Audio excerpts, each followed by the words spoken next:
Pessoal, esse é o último vídeo da carta que nós estamos lendo aqui, né? Na verdade, um depoimento de Yuri Malchev, um exilado russo na Itália, que fala sobre a experiência dele por décadas, né, na Rússia comunista, na União Soviética, na verdade comunista.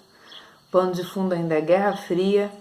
E essa carta foi publicada pelo Secretariado da Igreja Católica, destinado ao diálogo com os não crentes, em seu boletim Ateísmo e Diálogo, porque, embora ele defenda o cristianismo, os valores cristãos como única forma de evolução, né, ele na verdade não é cristão, mas ele admira muito e viu no Ocidente essa prática que poderia modificar a situação na União Soviética. Então, a gente parou no vídeo anterior falando da involução cultural e intelectual que trouxe o regime comunista. Aqui ele segue dizendo, finalizando essa carta, né? A decadência das artes e da literatura russas, que até a véspera da Revolução Soviética tinham produzido obras célebres no mundo inteiro, é a prova mais evidente de que o socialismo marxista-leninista, nesta fase da história, teve o poder de matar o espírito e a invenção. Tudo está bloqueado, tudo está dogmatizado. A greve não existe. O protesto não é possível, porque leva ao cárcere. Nem mesmo é lícito discutir as proposições contrárias à linha oficial. As pessoas são presas porque escrevem, recopiam ou difundem a literatura clandestina, as revistas, os livros, que não são propriamente de oposição ao regime, mas sim de espiritualidade, de política, de filosofia não marxista. Como reage o povo diante dessa vida sufocadora?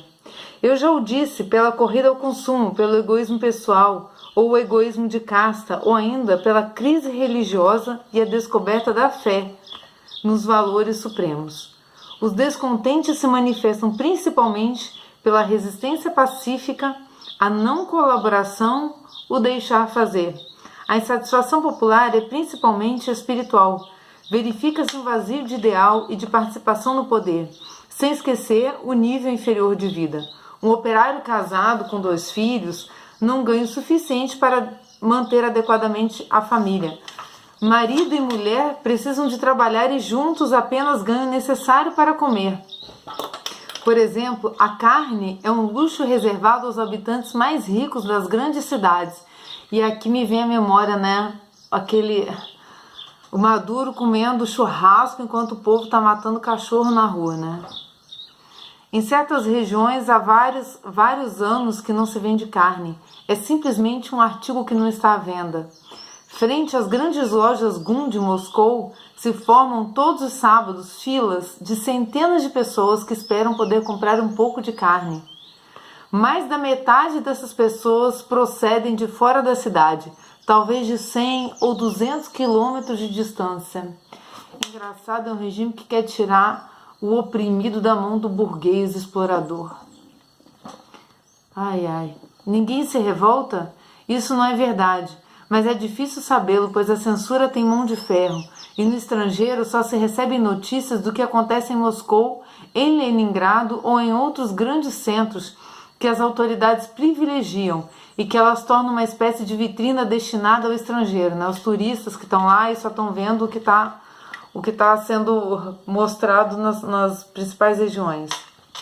Em cada cidade existe uma brigada especial da KGB, Polícia Política, formada para lutar contra os motins. Tem-se notícia de cidades inteiras nas quais o trabalho parou porque havia muito tempo estavam mal aprovisionadas de víveres. Todavia, não se deve exagerar estes fatos. Fundamentalmente, a massa é amorfa. Não se rebela, não vê possibilidade de mudar o regime mediante a rebelião. Também não tem ajuda do Ocidente, né? Eles estão ali sob um regime opressor. Não tem ninguém de fora, assim como nós não estamos fazendo pela Venezuela agora. Ademais, os russos têm grande paciência, estão acostumados a sofrer. Registram-se casos isolados de operários que se revoltam e que vão terminar seus dias na Sibéria nos campos de trabalho forçado. Todas as obras de utilidade pública no norte da Sibéria, as estradas, minas, campos militares, exploração florestal, fazem-se na base do trabalho forçado. Oficialmente, porém, não há presos políticos na Rússia. na União Soviética. O Código prevê os atentados à segurança do Estado, como, por exemplo, a propaganda antissoviética, a traição, a fuga ao estrangeiro, a espionagem, e sob essas acusações são sufocados todos os atos de protesto contra o regime. Né? Mesma coisa que acontece em Cuba, mesma coisa que está acontecendo na Venezuela. O regime comunista, o regime marxista comunista, socialista, isso é tudo a mesma porcaria, né? O governo soviético não quer e provavelmente não pode enfrentar o problema da dissidência e de maior liberdade de opinião. Até agora, a oposição ao regime pode ser contida porque o povo é demasiado paciente e vive na ignorância completa das condições de vida dos países capitalistas. Esse risco a gente não corre mais hoje, porque a gente tem a internet, né? Se vocês italianos vivessem na União Soviética, haveria ao fim de uma semana uma rebelião geral. Nenhum de vocês se habituaria a fazer fila durante horas em tempos de paz na segunda potência do mundo para comprar um pouco de manteiga, um par de sapatos ou qualquer outro artigo de primeira necessidade. Hoje, porém, o povo russo também abre os olhos, ouve as radioemissoras estrangeiras, vê os turistas, os operários e os técnicos ocidentais. Se os dirigentes russos amassem realmente o nosso povo e a nossa pátria, deveriam permitir paulatinamente uma prudente liberdade de opinião, deixariam que se expressassem diversas opiniões, autorizariam certa liberdade de imprensa, reunião, discussão. Nosso país não pode continuar existindo como um grande quartel ou uma grande prisão. Uma panela em ebulição termina por estourar se o vapor não encontra saída. Como se compreende, os chefes soviéticos não podem renegar a sua ideologia, que é a base de seu poder. Se houvesse eleições livres na Rússia, somente eles votariam em si mesmos. E não podem renunciar à imagem de que a Rússia é feita pelo mundo, a imagem que da Rússia é feita pelo mundo livre. Creio que o maior êxito obtido pelo regime soviético foi o de fazer crer ao mundo ocidental que a revolução comunista produziu bons frutos. Os refugiados expulsos da União Soviética nunca se cansaram de advertir os povos ocidentais, no sentido de que não acreditem nessa propaganda e não se embriaguem com o mito ideológico do socialismo. A realidade soviética é insuportável até as raias do incrível. Não existe socialismo de face humana compatível com a ideologia marxista-leninista e a ditadura do proletariado. Não sou, em absoluto, entusiasta do Ocidente capitalista. Digo e repito, no Ocidente também há muito que mudar para chegar a uma sociedade realmente justa e fraterna. Não há paralelo com a União Soviética. Por comparação, o Ocidente é um paraíso. E assim ele termina, e a gente passa agora para as reflexões breves aqui de Dom Estevão Bittencourt, porque afinal de contas ele traduziu, refletiu e cabe a nós também ouvir o que Dom Estevão tem a dizer. Pegando alguns trechos, pincei aqui, ó. O ponto principal da exposição de Malchev não é a comparação entre a realidade atual e as possibilidades não realizadas na Rússia, mas sim é a denúncia de uma situação de opressão que é sentida como opressiva pelo próprio povo russo. A voz de Malchev, eu não sei como é que pronuncia, tá, gente? Eu tô falando Malchev, mas pode ser Malsev, Malkev. Eu não achei essa pronúncia no YouTube para tentar fazer uma coisa melhor aqui. Muito difícil o russo para mim. Mas faz eco, a voz dele faz eco a de vários escritores russos que destemidamente indicam os mesmos males. O homem russo que ainda queira ou possa usar do seu senso crítico se dá por cansado da falta de liberdade e da robotização do seu povo e começa a descobrir espontaneamente os valores da dignidade humana, a fé e da fé em Deus. Malchev se queixa da acomodação dos povos ocidentais e de sua sensibilidade em relação aos grandes problemas, aos grandes valores da humanidade. A vida da sociedade de consumo torna o coração do homem pesado ou engordurado, como diz a Bíblia.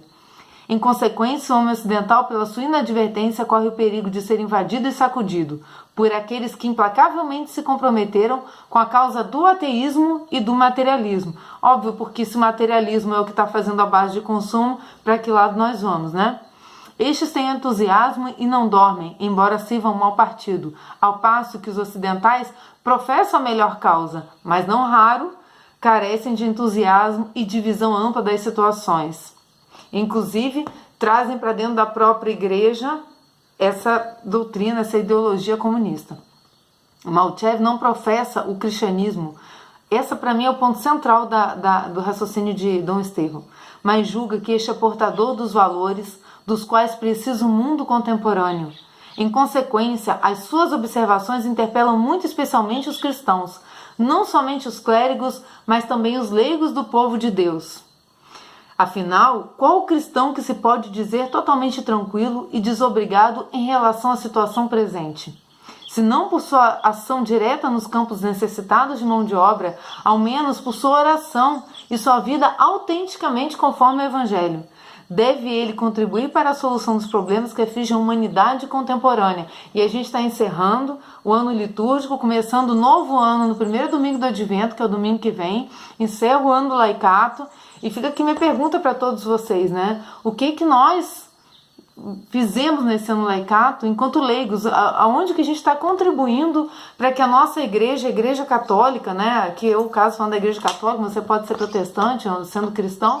O que nós contribuímos com a nossa fé, com a nossa oração, com o nosso modus vivendi, né? Qual é a contribuição que a gente dá para essas mudanças? Com o que a gente se compromete? Com o que a gente gasta o nosso tempo? Possa o depoimento de Yuri Malchev servir não somente de protesto, mas também de despertar das consciências dos povos ocidentais, especialmente dos cristãos, em prol da colaboração com seus semelhantes, oprimidos e refugiados. Olha o que eu sempre falo da Venezuela. Possa avivar nesses homens ocidentais o entusiasmo pelos valores que o Evangelho lhes transmitiu, mas que eles às vezes mal reconhecem ou enterram sob gestos levianos e fúteis do seu comportamento. Haja concórdia, mútua compreensão, auxílio benévolo entre os povos enquanto é tempo, enquanto a casa não cai. Eu tenho até medo desse final, né, de Dom Estevão Bittencourt, porque esse homem é um visionário, né? É impressionante. Os temas que ele trazia eram sempre atuais e eram temas de perigo para a fé católica, para a igreja católica, para o país. Enfim, é um homem viajado, um homem muito culto, né? Vocês vão ver a apresentação dele no vídeo da apresentação desse canal.